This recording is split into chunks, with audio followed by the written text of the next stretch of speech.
इस स्क्रिप्ट को AI voice के लिए तैयार किया गया है। इसमें विराम चिन्हों, पंक्चुएशन और पॉज का ऐसा इस्तेमाल किया गया है जिससे सुनने वाले को रोमांच और रहस्य का अनुभव हो। स्क्रिप्ट: अल्काट्रस का रहस्यमयी जेल ब्रेक। अमेरिका के कैलिफोर्निया में समुद्र के बीच एक छोटी सी चट्टानी द्वीप पर बनी थी दुनिया की सबसे खतरनाक जेल, अल्काट्रस फेडरल पेनिटेंटियरी। ये जेल इतनी सुरक्षित मानी जाती थी कि लोग इसे भागना असंभव कहते थे। चारों तरफ बर्फीला, ठंडा समुद्र, तेज लहरें और हर वक्त गश्त करते हथियारबंद गार्ड्स। यहां से परिंदा भी पर नहीं मार सकता था। इस जेल में अमेरिका के सबसे खूंखार अपराधी रखे गए थे, जिनमें मशहूर गैंगस्टर अल कपोन भी शामिल था। लेकिन सन 1962 में 3 कैदियों ने इतिहास के सबसे रहस्यमयी जेल ब्रेक की योजना बनाई।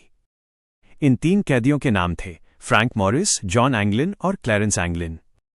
उन्होंने महीनों तक बड़ी खामोशी से अपनी योजना पर काम किया। जेल की दीवारें कंक्रीट की थीं, लेकिन उनकी सेल के पीछे एक छोटा सा वेंटिलेशन छेद था।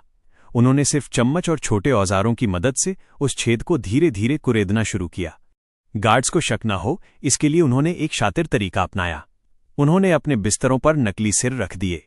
ये सिर साबुन, टॉयलेट पेपर और असली इंसानी बालों से बनाए गए थे।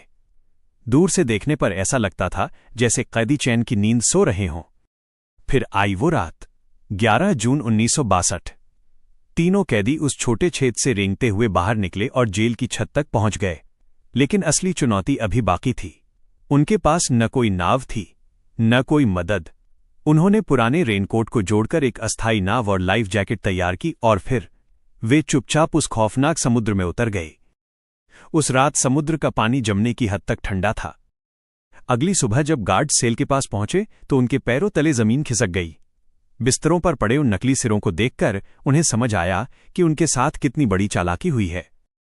फौरन सर्च ऑपरेशन शुरू हुआ। हेलीकॉप्टर, नावें और सैकड़ों पुलिस वाले हफ्तों तक उन्हें ढूंढते रहे, लेकिन वे कभी नहीं मिले। आज भी यह एक अनसुलझा रहस्य है। क्या वे उस रात समुद्र की लहरों में डूब गए, या फिर वे सच में बच निकले और एक नई पहचान के साथ कहीं जिंदा हैं? सच क्या है, ये शायद आज तक कोई नहीं जान पाया।